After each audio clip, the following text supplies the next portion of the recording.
So kapag nakakita kayo ng number no 0 and 1, saka 1, ibig sabihin yan po ay binary numbers.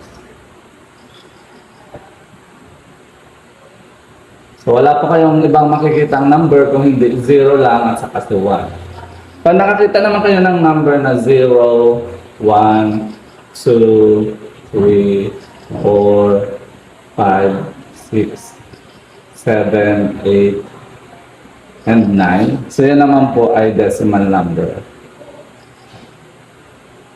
numbers. No?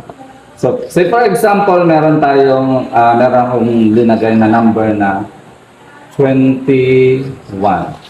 So, ibig sabihin, ito mismo ay isang decimal number kasi nandito yung 2, nandito yung 1.